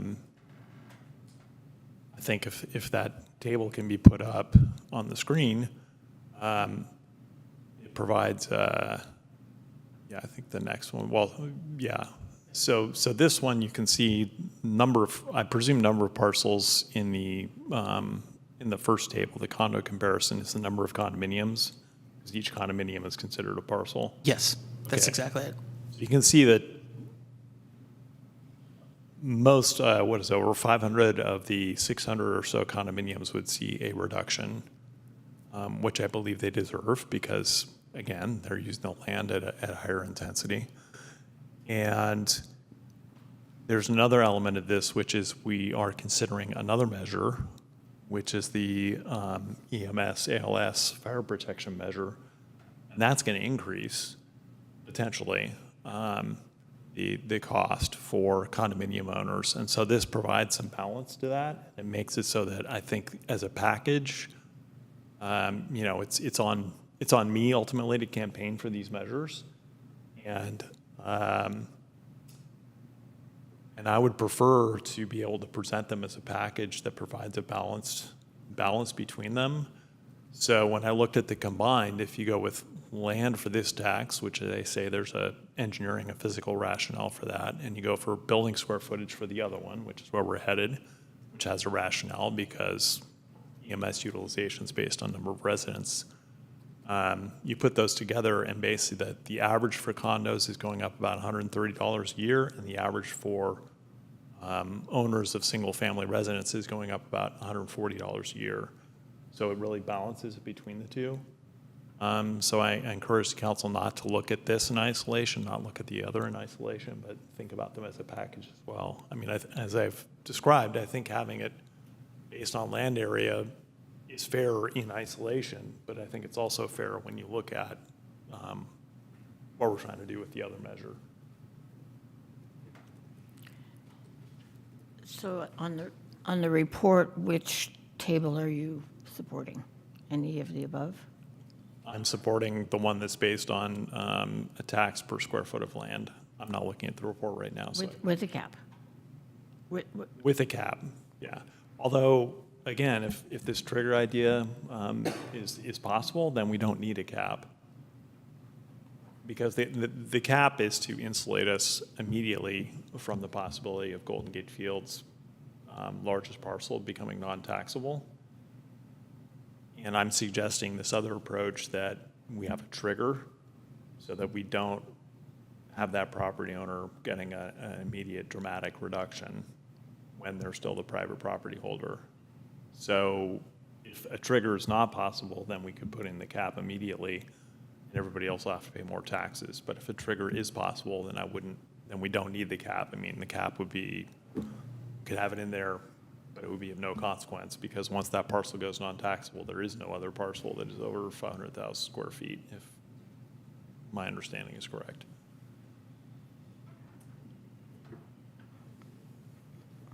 I mean, I'd like to hear from you on all of that.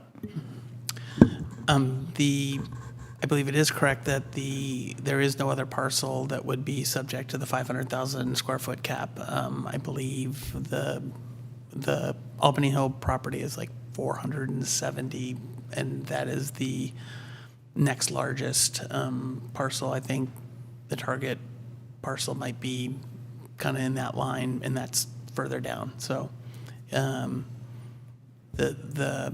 the trigger makes some sense in my mind, but I don't know how that works.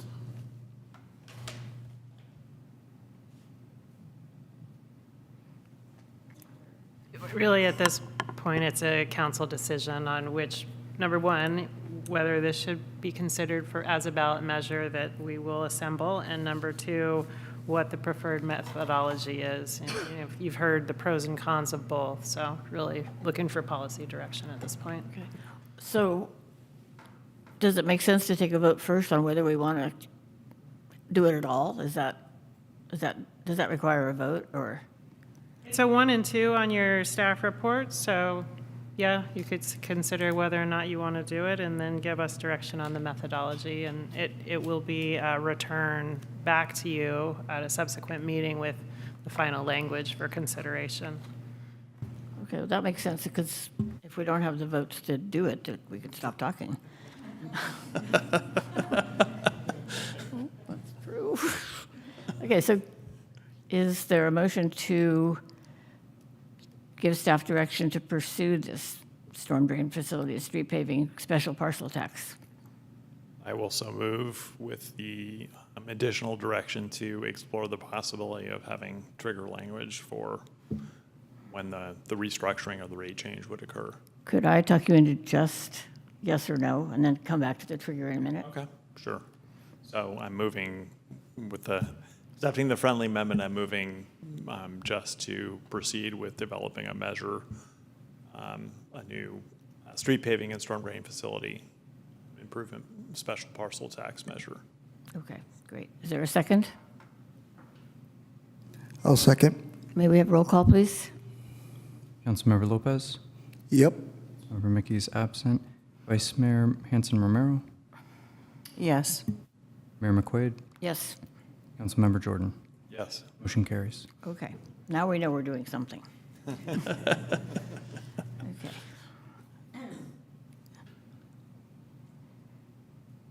So let's, before we talk about the trigger, which is an interesting little piece, let's talk about the square foot or the, ERU. yeah, the ERU. Vice Mayor, do you have any thoughts? I'm not, Deputy City Clerk, can you put the comparison back on the screen? I think it's thank you. helpful for Yeah. council to see the rate variation.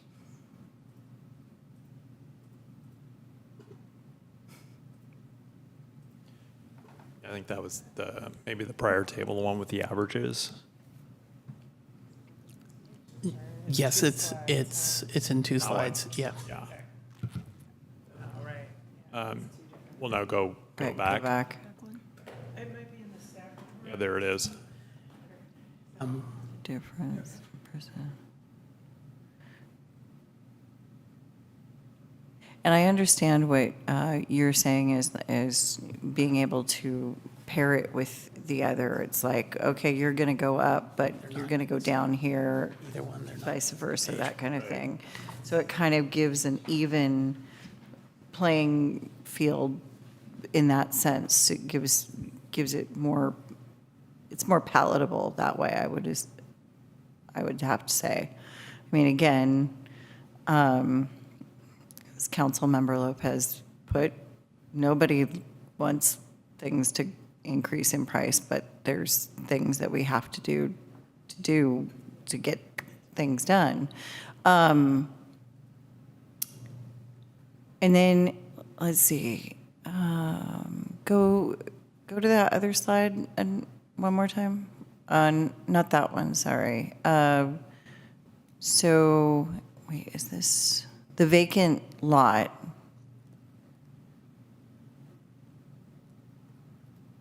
And I think, so what you're saying is, like, say we went and put this ballot measure in, it passed, when would it take effect?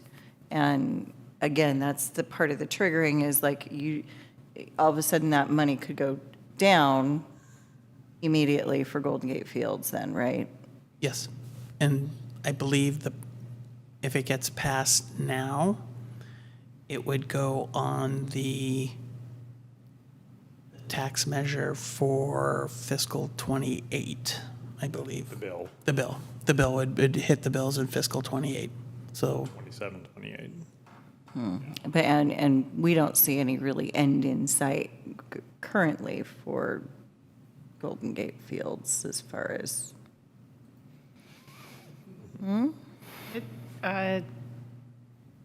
Based on recent events and state budgeting, it's looking more determined, is probably the best response we have for now. But do we have a time frame from them? Yes, it would be no, actually, those terms could change too, but likely in 2027. Okay. But we don't know. I mean, Yeah. anything could happen. Yeah. Yeah. I don't know, I'd like to hear what others have to say. Well, so I know I made my comment earlier about modified ERUs, but Councilmember Jordan, you made a very interesting comment, and I think that put me back on the fence. Trying to turn my back right now on variance. But you made an interesting comment around, at the end of the day, there's got to be folks who advocate for these to get through. And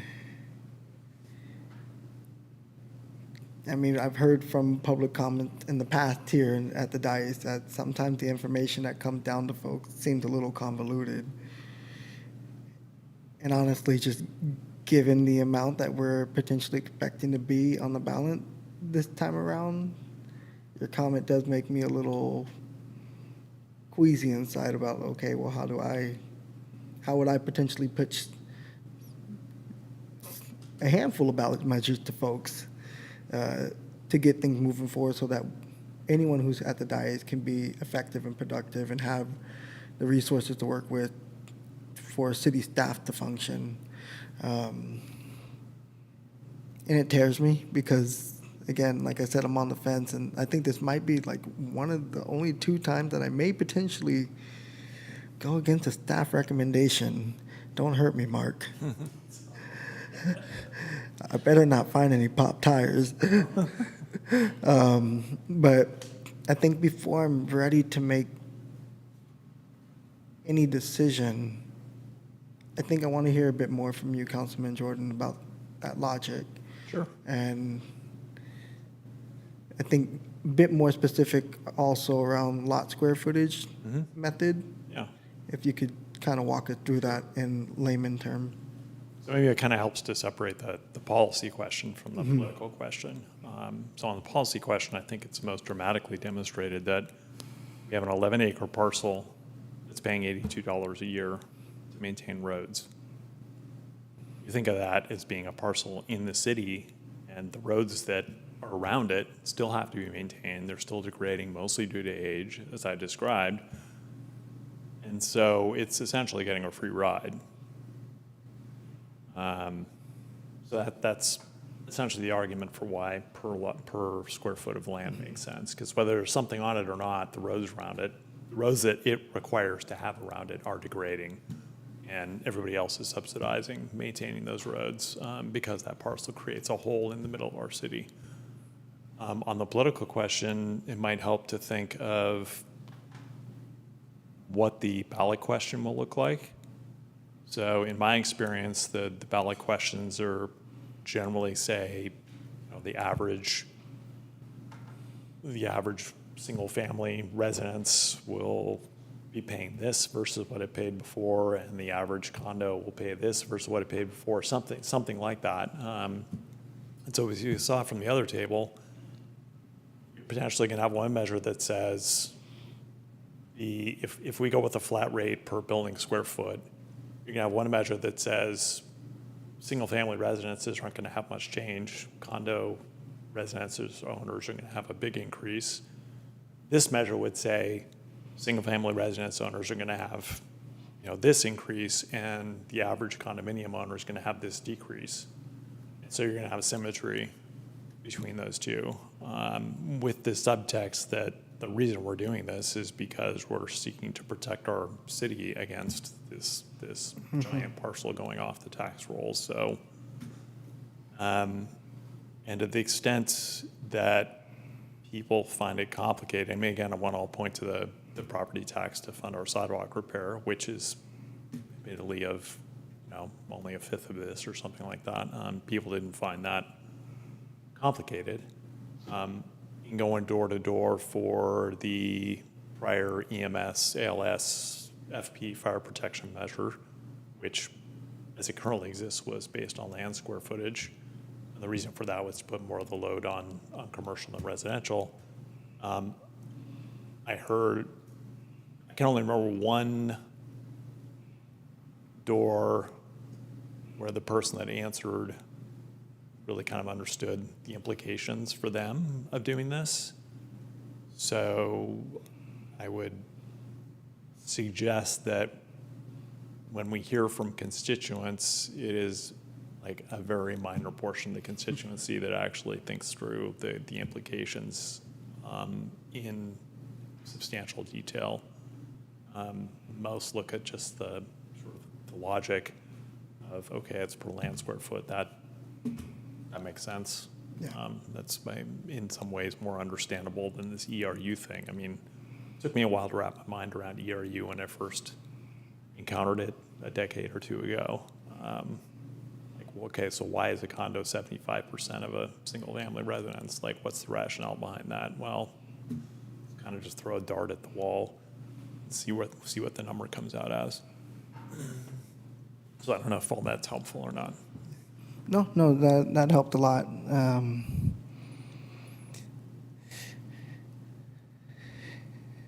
yeah, I think I'm not down to do a bake sale, so I think this is our next best option.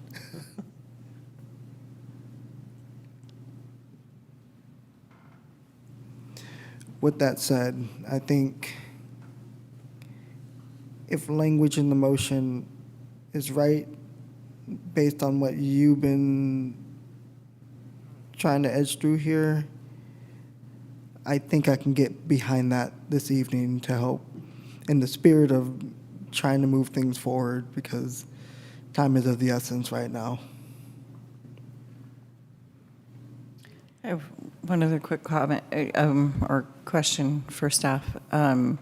Could we address the public comment that was and specify what would be used or not used?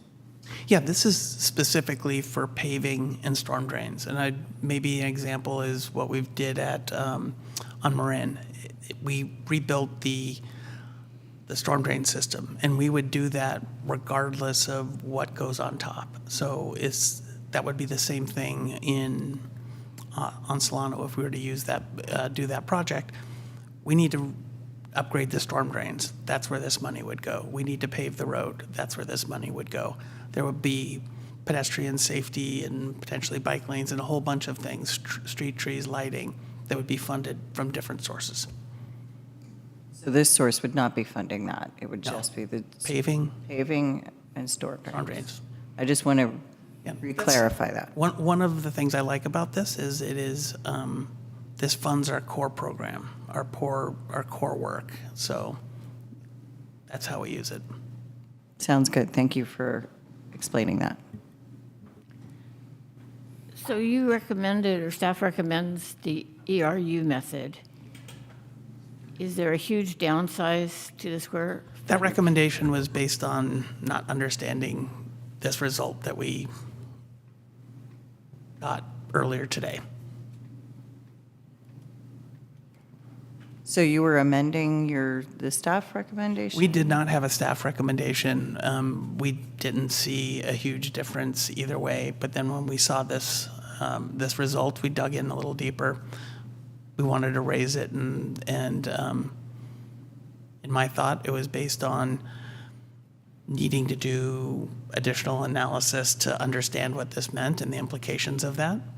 And we don't have that time, so it was getting that point out there. If we needed to go do some additional work, we don't have time to do it, in which case we would go to the ERU approach. If we get the direction to do the square foot approach, we could do that. Okay. And just to be clear, I mean, the analysis has been done for the square foot approach. Yes. If we were to direct that, Right. that doesn't entail more work. No, my concern is to better to understand this result, not understanding your take on it. Sure. So again, I'll just say that the change for the vacant parcel here, to me, is a feature, not a bug. And you'll see that, the vast majority of condominium owners would see a decrease in their taxes rather than an increase. And then the same applies for rental providers of multi-residence, providers of residences in our multi-residence buildings. So the vacant property goes from 82 to 29,000, is that? Yes. That's a big jump. Does that leave us liable for, I mean, that's so out of proportion to everybody else. Is there any legal exposure that gives us? No, you just need to clarify what the rate is, so. And I'll just offer, we did that with Measure K. So. I just want to make sure. Sure, yeah. Surprise. Okay, with that, let's talk a little bit about The trigger. thank you. I could Yeah. Let's talk about that. Yeah, so I mean, that would just be direction for staff, city attorney to explore if there's a path to having a trigger. And again, the idea is not to raise taxes on everybody now, do it dependent on whether that parcel, that large parcel, it's like 5 million square feet or something like that, whether that goes to non-taxable. If we didn't have a trigger and had just a lot square foot and the property did not transfer, so it stayed in the taxable world, they'd still be paying tax on it. Would they be way out of proportion to the other taxable entities? If we flip back, so under, one more, there we go. In this approach, Golden Gate Fields would be $48,000, which is 3.4% versus their 21% right now. So that's if a cap is included. The cap. If the cap is included. Oh, yes. If no cap, then. I mean, there's another option of propose this change, no cap, and then there would be that much more revenue for a short period of time. Not super excited about that, but that's a possibility as well. In which case, the excess revenue could go into reserves or something like that. I mean, but staff has not done the analysis of say that property didn't transfer for a number of years. The city would be getting $500,000 more than it is now for something like that, $300,000 more than it is now for a number of years. Is that, desirable, sellable? I mean. Well, I guess, I'm sorry, but I'm not understanding. Sure. If they're still paying tax, so how much less would they be paying than they are now? So as he said, it's 21% now Right. of the total, and it would go down to 3.4%. At the, if you go back to other slides, I should have summarized this in a slide. They are, one more. They are paying $289,000 right now, and that would be reduced to roughly 50 under either approach, but 48 under this lot square footage. Got it, thank you. And I'm suggesting I'm not in favor of reducing that tax burden on Golden Gate Fields ahead of it going non-taxable. I mean, that'd be a huge giveaway to the private property owner. Right. But is there a way to do that without sort of singling them out as being taxed? I would suggest you direct staff, Yes. to move forward with an approach, whether we can have this trigger or not, such that we don't lose additional time. And if there can be a trigger, then we can provide that language. If there cannot be a trigger, then you've given us direction on what methodology to use, regardless. And is there sufficient time for that? I mean, if we give you direction tonight to go with the square foot, with seeking that if the trigger is possible, does that give you sufficient time to come back to us? Yeah, it's basically just an element of the ordinance, the ballot language and ordinance. It's really the analysis by city attorney's office, which is the time constraint on that, because it may be complicated. But if we had the direction on the methodology, we could at least be preparing those documents accordingly, so. Okay. And this would potentially apply to the other measure as well. The trigger is not related to the choice between land square footage and ERU. Yeah. But now, say that again, it would apply to all the tax measures, or just this one?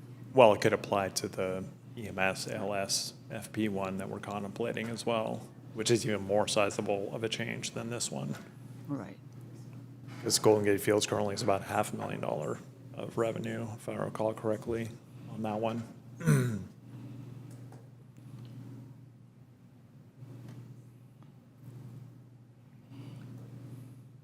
So does it matter if it's for more than one? If we give you direction to seek the trigger on any applicable ballot measure?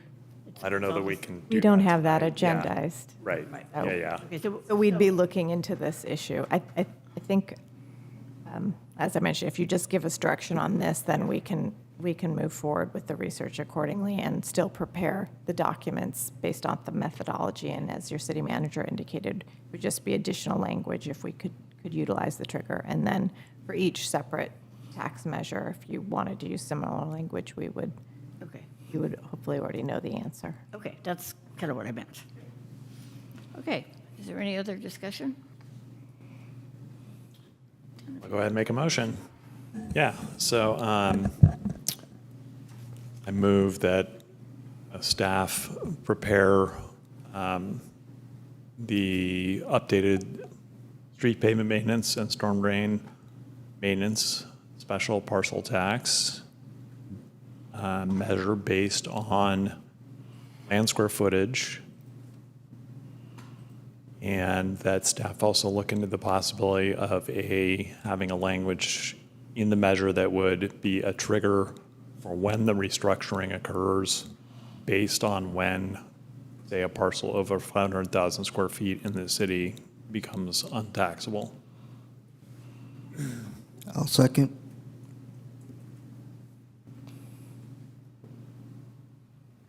Could you repeat it?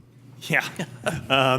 Okay, so direct staff to pursue developing a ballot measure based on land square footage and to pursue the possibility of a trigger mechanism that would cause the new tax structure to come into effect if and only if a parcel in the city that's over 500,000 square feet becomes untaxable.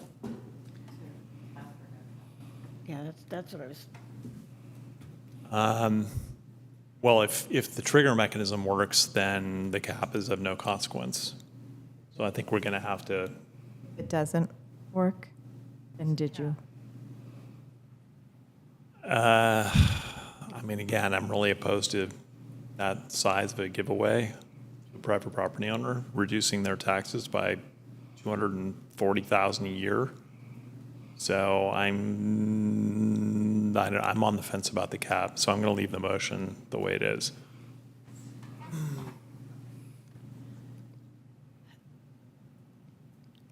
I tend to agree with that. And actually, we need a second to discuss, right? So. Yeah, it's been Okay. seconded. I'm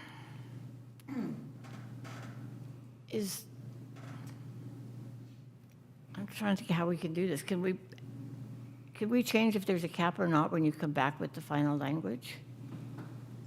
Yeah, I think you've given us direction to research it. So we're moving on 2 tracks at the same time, developing the ordinance and ballot materials, as well as understanding the trigger and the options therein, whether or not there's legal grounds for that through the city attorney's office. And then that cap will kind of be determined by that analysis. Okay. Yeah. That sounds good. Any last minute thoughts? May we have roll call, please? Vice Mayor Hanson Romero, Yes.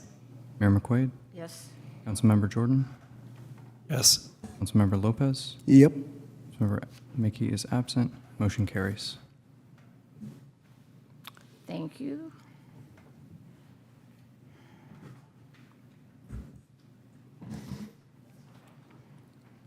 Okay, and that brings us to item 11-3, amendment number 7 to the employment agreement for city manager services and updated salary schedule to incorporate the amendment. May we have a staff report, please? Thank you, Mayor. Yes, before you is the 7th Amendment to the employment agreement for the city manager.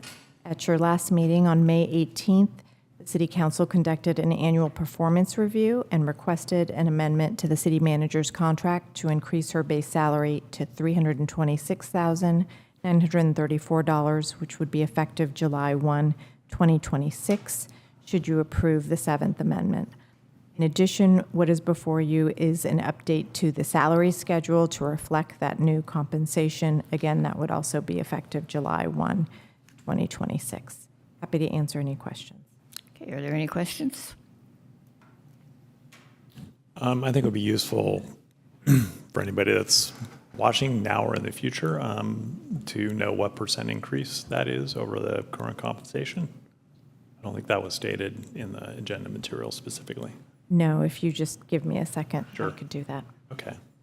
I mean, I know the number from closed session, but If you know it, Okay. I would appreciate you. okay, that's fine. please correct me, somebody, if I'm wrong, but my understanding is it's 3%, 3% increase in compensation. Okay. Any other questions? Is there any public comment? No commenters in person, no commenters online. Great, thank you. Okay, any final council comments? If not, may I get a motion to approve Resolution 2026-30? As well as the salary schedule. If you'd like to do it as one motion. Okay, we can do that. With great thanks to our city manager, I want to recognize just the amazing performance in the last year. One particular touchstone is the strategic plan update that you and so many staff put together. That was phenomenal. I know I said at the time that it was phenomenal, and regaled a little bit on the history of the first strategic plan having no report, and this was completely the opposite of that. And not only was it a cogent and transparent report, but it also was almost everything in the strategic plan was underway or had been accomplished. So it was just amazing. So I really thank you for that work and for what you bring in leading the organization.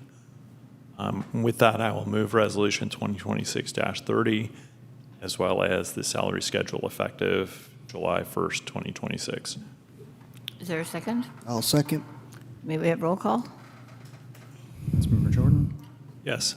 Councilmember Lopez? Yep. Councilmember Mickey is absent. Vice Mayor Hanson Romero? Yes. And Mayor McQuaid? Yes. Motion carries. Thank you. That takes us to item number 12.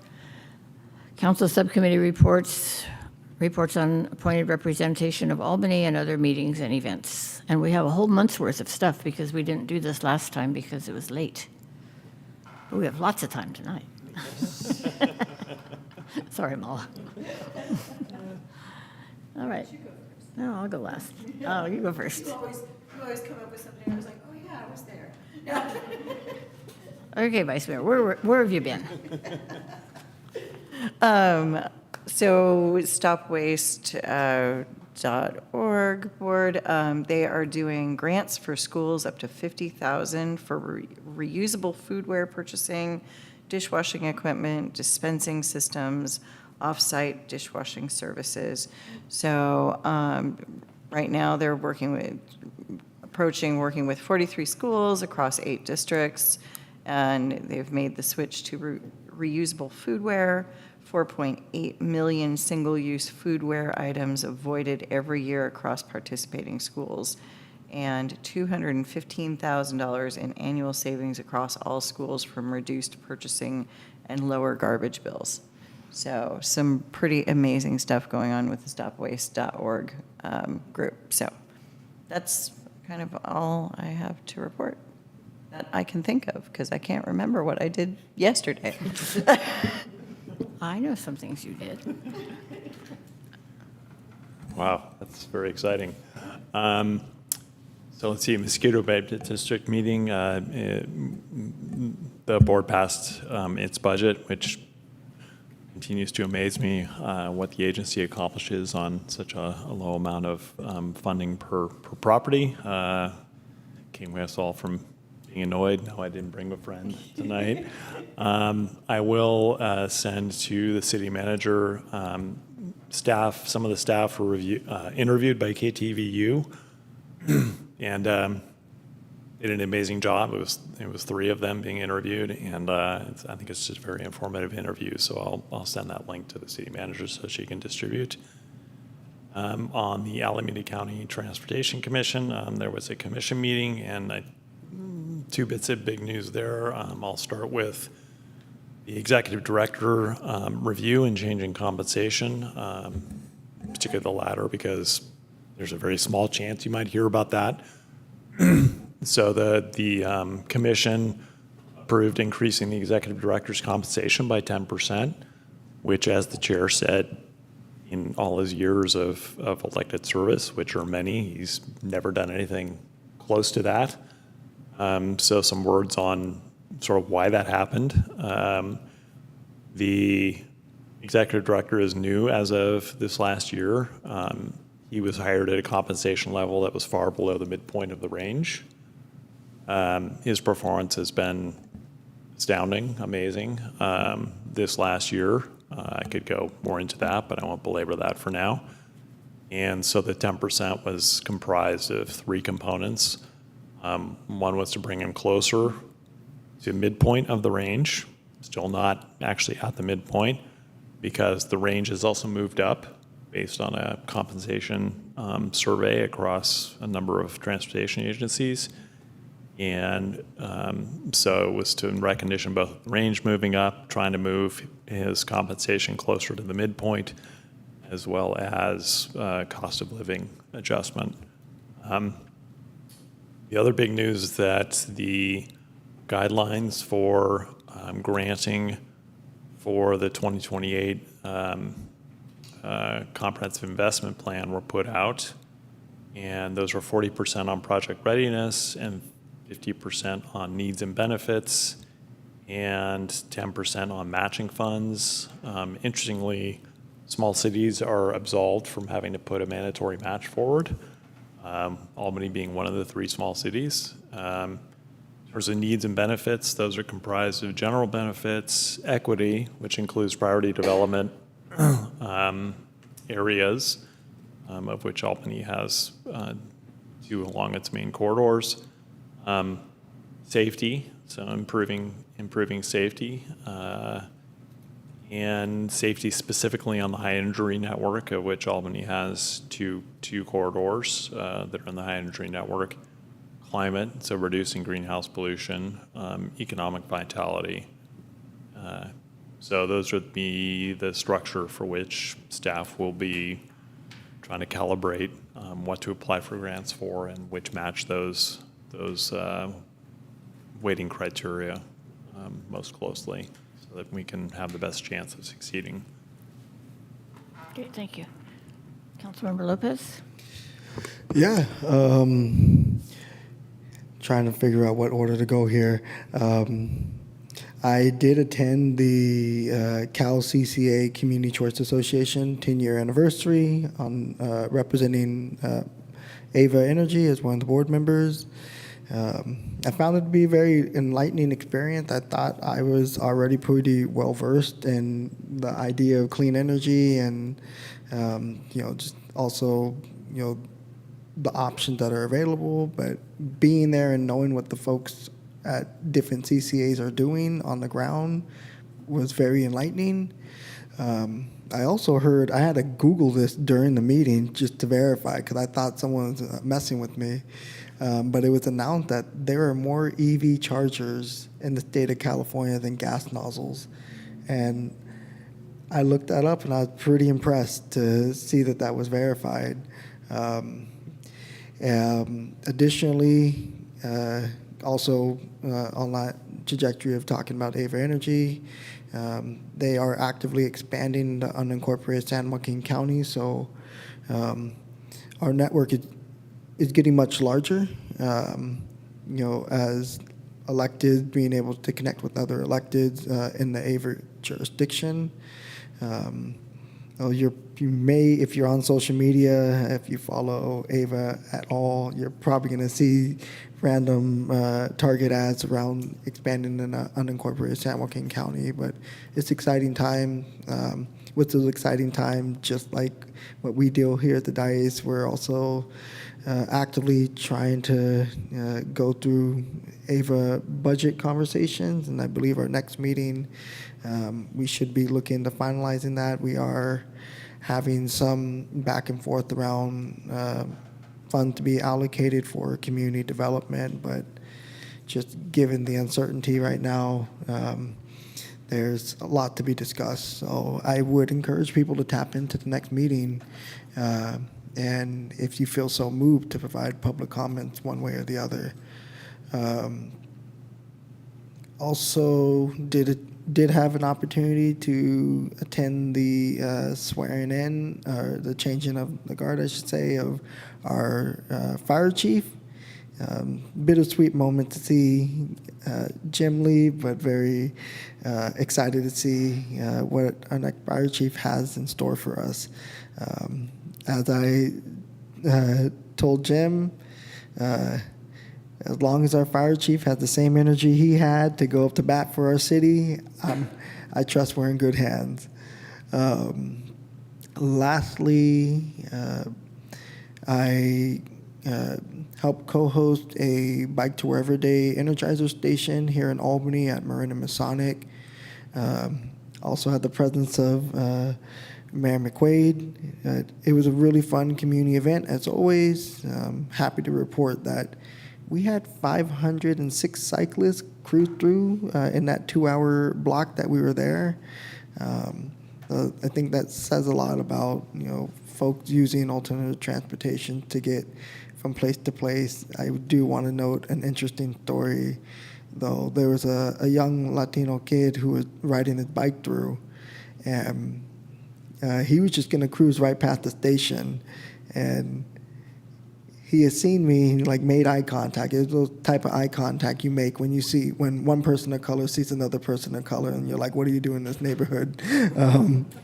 But I looked at him, and he looked at me, and I was like, are you hungry? He's like, actually, I am. And I was like, well, you want some food?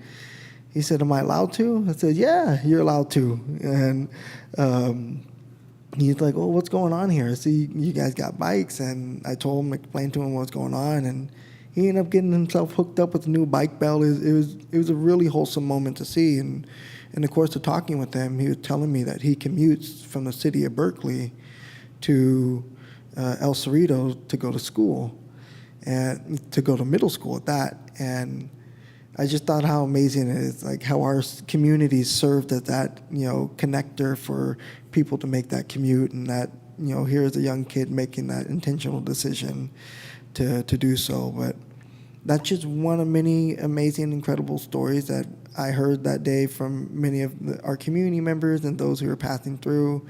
And a handful of people say that they only came just because they knew that there was going to be elected officials there, and so they wanted to chat. And so I thought that was, I thought that also says a lot about, when we as elected officials do show up to these community events. With that said, I think that concludes my report for the things that I can remember. I'm probably like Councilmember Hanson Romero, suffering from memory loss. My chief of staff has been dinging me in the head with any objects he can find these days. Yeah, they do that. So just to round this out, we did have the press conference with Congresswoman Simon a few weeks ago celebrating the new fire training center. And as I look at my list of things, they're mostly celebrations this month, which is really nice. There's the affordable housing kickoff, movie in the park. As you mentioned, Chief Smizer's celebration. The Chamber of Commerce had a wonderful dinner honoring the Citizen of the Year and the Youth of the Year. The Black students at Albany High School, Albany Middle School had a graduation and promotion celebration that was quite amazing. There was a Shabbat for the Jewish high school graduates the other night. Let's see, what else do we have here? There was also the Housing Authority and a budget meeting with the Housing Authority, a mayor's conference. And we closed out Albany Reads yesterday. So there was lots going on. There was the Affordable Housing Month. I don't know if I mentioned that. Anyway, lots of exciting things happening in May, and more to come in June. Okay, that brings us to future agenda items from the council. Okay, I think we have a lot on our plate. We don't need to have more. Any public comment on future agenda items? No in-person or online public comment. Great, thank you. Okay, the next council meeting is June 15th. All the other meetings are listed on the website. And the next meeting is also noted to be earlier. Thank you. correct? Yes, our June 15th meeting will be beginning at 6 o'clock. Thank you, Vice Mayor. And with that, at 9:05, we are adjourned.